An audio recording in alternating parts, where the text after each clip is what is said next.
So for me, here's what I want you to know. I've been able to be here for a few years, and I realize that the African American narrative, it is deeper for some African Americans than others. Well, because maybe some family members in their ancestry, the stories are more powerful and they've impacted some more powerful. But I want you to know, however much validation you need, however much you need to be heard, however much you need to be listened to, we will do whatever we have to do to help you to find healing and to feel like, you know what, white, black, whatever, God is glorified through the gospel when we're unified. And so he sends them out and he gets rid of the distractions. And you know what? There's a big distraction of reconciliation in our culture when it comes to racial issues. And the distraction is this. For the longest time, the white community has told the African American community to stuff their emotions about the past. We don't want to hear it. And we don't want to hear it because we think we didn't put our African American brothers in slavery. Well, we didn't put the African American brothers in slavery. But Nehemiah also didn't sin to get sent into captivity. But when Nehemiah prays, you know what he prays? He includes himself in the prayer. And that is the beauty of it. That is the beauty. He recognizes himself as part of it. Guess what? You and I, we weren't in the Garden of Eden, but the Bible considers us as if we were a part of it because we were all in Adam. In other words, we're so connected to each other, and the danger of the white thing is to think we're so individualistic that we don't want to take community responsibility. And yet, when you look at the story of the fall, it's community responsibility. We all fell in that way. And I'm just saying that this is what you got to do. So if it's in your marriage, what are the distractions? Do you need to get away together to get your marriage back together? If you're too busy to get reconciled with somebody, like the Bible even says this, if you're not reconciled with somebody, leave the altar at once. Like in other words, God says, don't bother bringing your tithes and offerings to me. I could care less about that. If you're walking around holding grudges, being bitter toward others, and then showing up at church and worshiping and feeling good about it, there's such a disconnect that you're missing it. You have a piece of art out there that I created. Go get right. But guess what? Some people won't let you get right. As far as it depends on you, live at peace. When you've done all that you can do, you've done it. And then you live in peace. But he removes the distractions.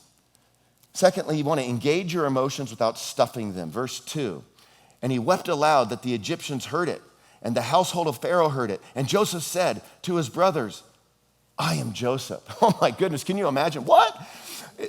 Is my father still alive? That's what he wanted to know. Well, he was already told by brother Judah that he is, but his brothers could not answer him, for they were dismayed at his presence. They didn't recognize his presence. Can you imagine? Like they think he's dead, and they're going through all this stuff. They think the punishment that they're going through is happening because their brother's dead. All that's happened so far. And now Joseph says, I'm your brother. I am Joseph. Can you imagine how stunning of a moment? Like, these are the details in heaven. I can't wait just to hear about, like, what was going on here, right? Like, blown away. I am Joseph. And can you even think about the dream that Joseph had when he was a teenager about them bowing down before him? And you're like, wow, God, this is amazing, seeing you pull this off. And so, he's been stuffing his emotions and going off to the private to cry. This time, he didn't keep them stuffed. He lets his emotions out in front. And at first, he must have looked like, man, this is a pretty unstable leader. He's just crying out loud. He's wailing. What's up with this guy? Like, imagine like going before the vice president of the United States, and she just falls apart in your presence and just starts crying. You'd be like, And so Joseph is crying, and then he says, I am he.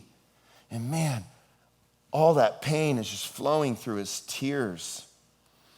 And so we have to make sure we don't stuff. Some of you need to stuff more. Others of you need to stuff less. Third, we need to come near to those who hurt us.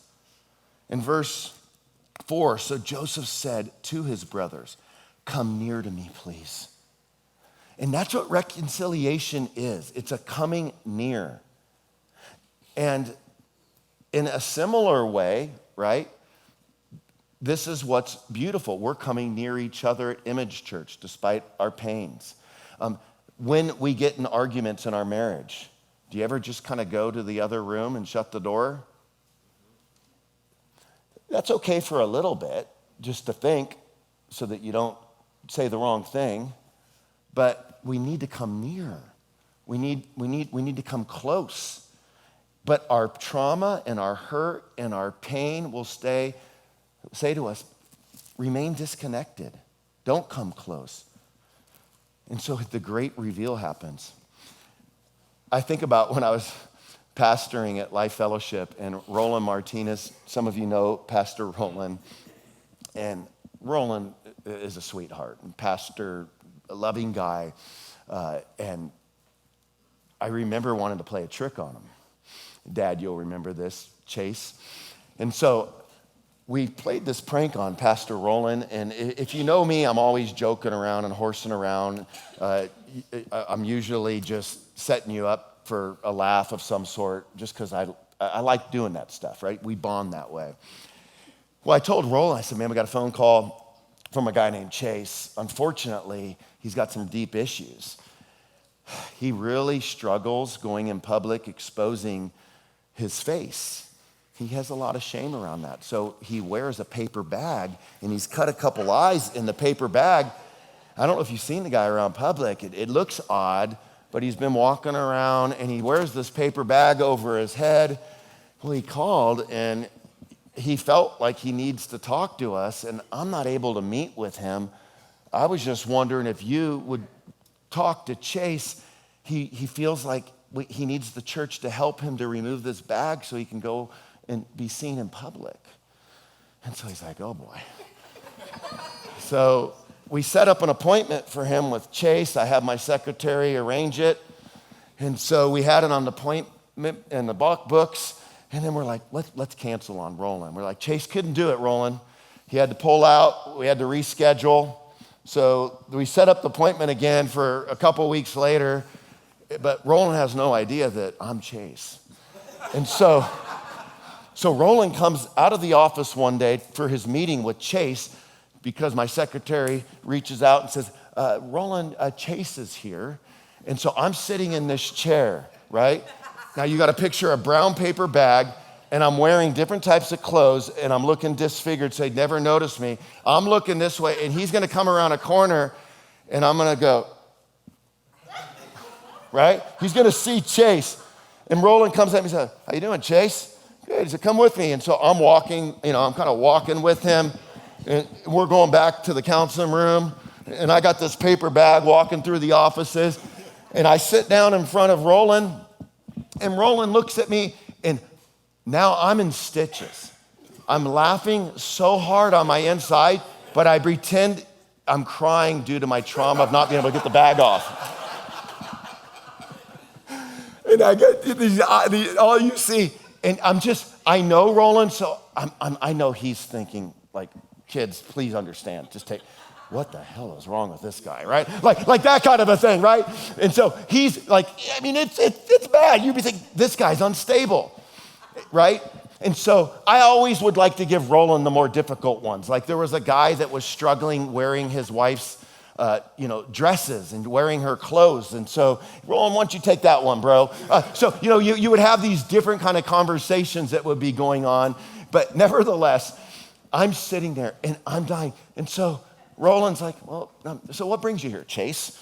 And I thought, I literally could, I was like, I couldn't get my words out.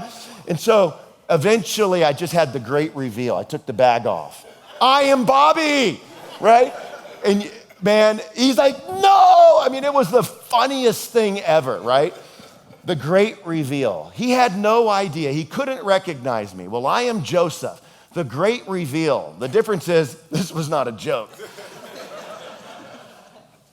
Openly state the offense is the next point that I want to bring out. So he says, come near to me. We got to go near, inch towards somebody if you're not reconciled, right? And they came near, and he said, I am your brother Joseph, whom you sold into Egypt. Notice that, whom you sold into Egypt. He states the offense. If you have been wounded, if somebody has hurt you, state the offense. Call what is. Let somebody know how they hurt you. Nothing is worse than, hey, is everything okay? Yeah, everything's fine, right? I mean, when it comes to conflict resolution, you have those who duke it out. You have those who fake it out.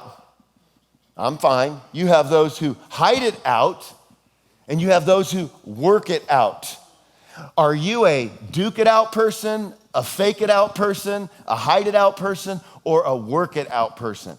The church is to be a place where we work it out for the gospel's sake.